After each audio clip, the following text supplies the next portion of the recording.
വടക്ക് കിഴക്കൻ ഇന്ത്യയിലെ നിഗൂഢമായ വനാന്തരങ്ങളിലും അതിർത്തി ഗ്രാമങ്ങളിലും കഴിഞ്ഞ കുറച്ചു മാസങ്ങളായി അരങ്ങേറിക്കൊണ്ടിരുന്നത് ഹോളിവുഡ് സിനിമകളെ പോലും വെല്ലുന്ന നാടകീയ സംഭവ വികാസങ്ങളായിരുന്നു.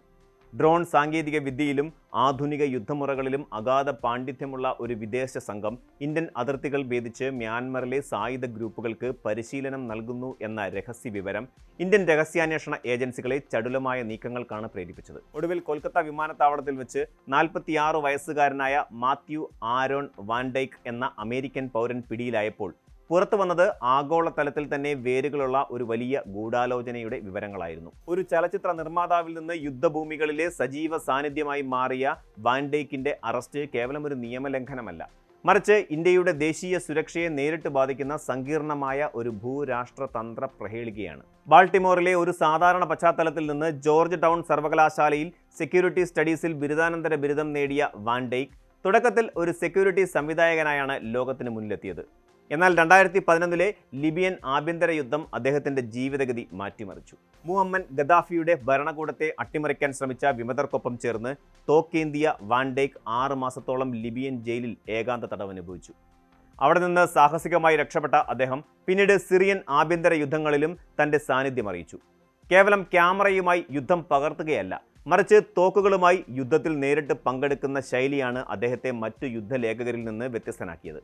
ഇസ്ലാമിക് സ്റ്റേറ്റ് ഭീകരർ തന്റെ സുഹൃത്തുക്കളായ ജെയിംസ് ഫോളിയെയും സ്റ്റീഫൻ സോട്ടോഫിനെയും വധിച്ചതാണ് തന്നെ ഒരു പൂർണ്ണസമയ സൈനിക പരിശീലകനാക്കി മാറ്റിയതെന്ന് വാൻഡൈക്ക് അവകാശപ്പെടുന്നു. ഈ ലക്ഷ്യപ്രാപ്തിക്കായി അദ്ദേഹം സൺസ് ഓഫ് ലിബറി ഇന്റർനാഷണൽ എന്ന പേരിൽ ഒരു ലാഭരഹിത സൈനിക കരാർ സ്ഥാപനം സ്ഥാപിച്ചു. ലോകമെമ്പാടുമുള്ള സംഘർഷ മേഖലകളിൽ സ്വേച്ഛാധിപത്യത്തിനെതിരെ പോരാടുന്ന ചെറിയ ഗ്രൂപ്പുകൾക്ക് സൈനിക പരിശീലനവും തന്ത്രപരമായ ഉപദേശങ്ങളും നൽകുക എന്നതായിരുന്നു ഇതിന്റെ പ്രഖ്യാപിത ലക്ഷ്യം. ഇറാഖിലെ ക്രിസ്ത്യൻ ഗ്രൂപ്പുകൾക്കും ഫിലിപ്പൈൻസിലെ പ്രാദേശിക സായുധ സംഘങ്ങൾക്കും പരിശീലനം നൽകിയ വാൻഡൈക്ക് 2022 റഷ്യൻ അധിനിവേശത്തെ പ്രതിരോധിക്കാൻ യുക്രൈൻ പൗരന്മാരെ പ്രാപ്തനാക്കുന്നതിലും പ്രധാന പങ്കുവഹിച്ചു. എന്നാൽ ഈ സ്വാതന്ത്ര്യ പോരാളി പരിവേഷത്തിനപ്പുറം വിദേശ രാജ്യങ്ങളിലെ ഭരണകൂടങ്ങളെ അസ്ഥിരപ്പെടുത്താൻ ശ്രമിക്കുന്ന ഒരു അമേരിക്കൻ ചാരനാണ് ഇദ്ദേഹം എന്ന ആരോപണം അന്താരാഷ്ട്ര തലത്തിൽ ശക്തമാണ്.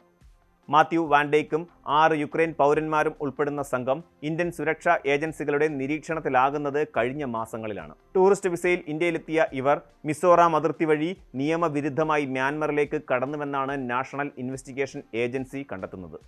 മ്യാൻമറിലെ വംശീയ സായുധ ഗ്രൂപ്പുകൾക്ക് ആധുനിക ഡ്രോൺ സാങ്കേതിക വിദ്യയിലും ഗറില്ല യുദ്ധമുറകളിലും പരിശീലനം നൽകുകയായിരുന്നു ഇവരുടെ പ്രാഥമിക ലക്ഷ്യം.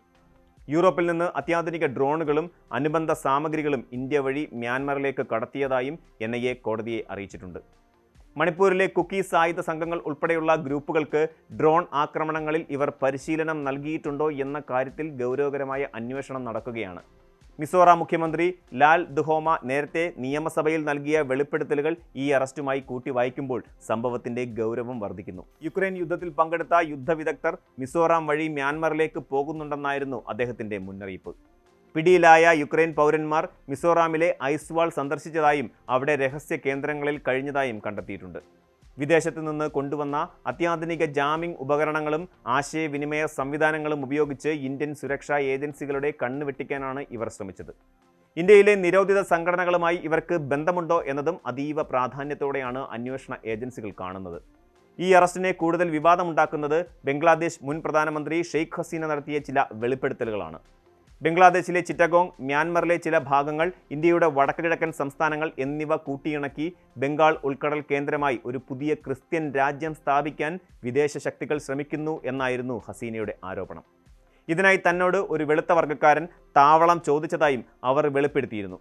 വാൻഡൈക്ക് മുമ്പ് തന്റെ സോഷ്യൽ മീഡിയ പേജുകളിലൂടെ വടക്കുകിഴക്കൻ ഇന്ത്യയിൽ ക്രിസ്ത്യാനികൾ പീഡിപ്പിക്കപ്പെടുന്നു എന്ന തരത്തിൽ പ്രചാരണം നടത്തിയിരുന്നു എന്നത് ഈ ഗൂഢാലോചനാ സിദ്ധാന്തത്തിന് ബലം നൽകുന്നു.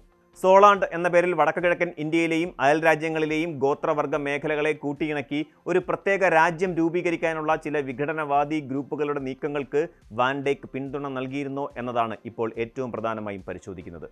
വംശീയ കലാപങ്ങൾ ആളിപ്പടരുന്ന മണിപ്പൂർ പോലെയുള്ള സംസ്ഥാനങ്ങളിൽ വിദേശികൾ ഇടപെടുന്നത് സ്ഥിതിഗതികൾ കൂടുതൽ സങ്കീർണമാക്കും. വാൻഡൈക്ക് തന്റെ എക്സ് പ്ലാറ്റ്ഫോമിലൂടെ അമേരിക്കയുടെ വിദേശ നയങ്ങൾ ദുർബലമാണെന്നും ശത്രു ഭരണകൂടങ്ങളെ വേരോടെ പിഴുതെറിയണമെന്നും ആഹ്വാനം ചെയ്തിരുന്നു. വെനിസ്വേലയിലും ഇറാനിലും അദ്ദേഹം നടത്തിയ സമാന്തര സൈനിക നീക്കങ്ങൾ ഇന്ത്യയുടെ ആശങ്ക വർദ്ധിപ്പിക്കുന്നു. മാത്യു വാൻഡൈക്കിന്റെ അറസ്റ്റ് ഇന്ത്യയും അമേരിക്കയും തമ്മിലുള്ള നയതന്ത്ര ബന്ധത്തിലും നിഴൽ വീഴ്ത്തിയിട്ടുണ്ട്. അമേരിക്കൻ എംബസി വിഷയത്തിൽ ജാഗ്രത പാലിക്കുമ്പോൾ തന്നെ ഇദ്ദേഹം CIA-യുടെ അനൌദ്യോഗിക ചാരനാണോ എന്ന ചോദ്യം ഉയരുന്നുണ്ട്. വർഷങ്ങൾക്ക് മുമ്പ് CIA-യുടെ പോളിഗ്രാഫ് ടെസ്റ്റിൽ ഇയാൾ പരാജയപ്പെട്ടതായും ഇറാഖ് സൈന്യം 20ഓളം തവണ ഇയാളെ തടഞ്ഞു വെച്ചതായും റിപ്പോർട്ടുകളുണ്ട്. ഇന്ത്യ റഷ്യയിൽ നിന്ന് എണ്ണ വാങ്ങുന്നതിലും മോസ്കോയുമായി അടുത്ത ബന്ധം പുലർത്തുന്നതിലും അതൃപ്തിയുള്ള പാശ്ചാത്യ രാജ്യങ്ങൾ ഇന്ത്യയുടെ അതിർത്തികളെ അസ്ഥിരപ്പെടുത്താൻ ഇത്തരം സ്വതന്ത്ര ഏജന്റുകളെ ഉപയോഗിക്കുന്നുണ്ടോ എന്ന സംശയം പ്രതിരോധ വിദഗ്ധർ പ്രകടിപ്പിക്കുന്നു. യുക്രൈൻ പ്രസിഡന്റ് സെലൻസ്കി വിദേശ രാജ്യങ്ങളിൽ പ്രത്യേക സൈനിക നീക്കങ്ങൾ നടത്താൻ ആഹ്വാനം ചെയ്തതിന് പിന്നാലെയാണ് ഈ യുക്രൈൻ പൗരന്മാർ ഇന്ത്യയിൽ പിടിയിലാകുന്നത് എന്നതും ശ്രദ്ധേയമാണ്. സുഡാനിലും ലിബിയയിലും സിറിയയിലും യുക്രൈൻ പോരാളികളുടെ സാന്നിധ്യം നേരത്തെ റിപ്പോർട്ട് ചെയ്യപ്പെട്ടിരുന്നു. ഇപ്പോൾ അത് ഭാരതത്തിൻ്റെ അതിർത്തിയിലേക്ക് വ്യാപിച്ചിരിക്കുന്നത് ആഗോള രാഷ്ട്രീയത്തിലെ അച്ചുതണ്ടുകൾ മാറുന്നതിൻ്റെ സൂചനയാണ്. വിദേശ കൂലിപ്പടയാളികൾക്ക് ഇന്ത്യയെ ഒരു സുരക്ഷിത താവളമായോ ട്രാൻസിറ്റ് കോറിഡോറായോ ഉപയോഗിക്കാൻ അനുവദിക്കില്ലെന്ന ശക്തമായ സന്ദേശമാണ് NIA ഈ അറസ്റ്റിലൂടെ നൽകുന്നത്.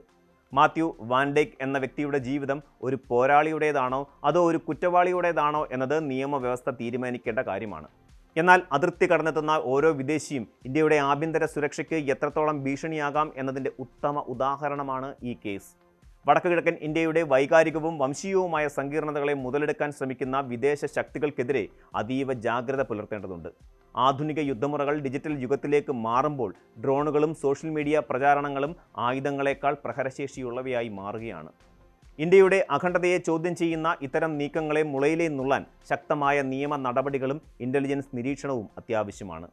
പാട്യാല ഹൗസ് കോടതിയിലെ നിയമ നടപടികൾ പൂർത്തിയാകുമ്പോൾ ഈ അമേരിക്കൻ മുന്നണി പോരാളിയുടെ യഥാർത്ഥ ലക്ഷ്യങ്ങൾ കൂടുതൽ വ്യക്തമാകുമെന്ന് നമുക്ക് പ്രതീക്ഷിക്കാം. കൂടുതൽ വാർത്തകൾക്ക് News 18 Keralam YouTube channel subscribe ചെയ്യുക.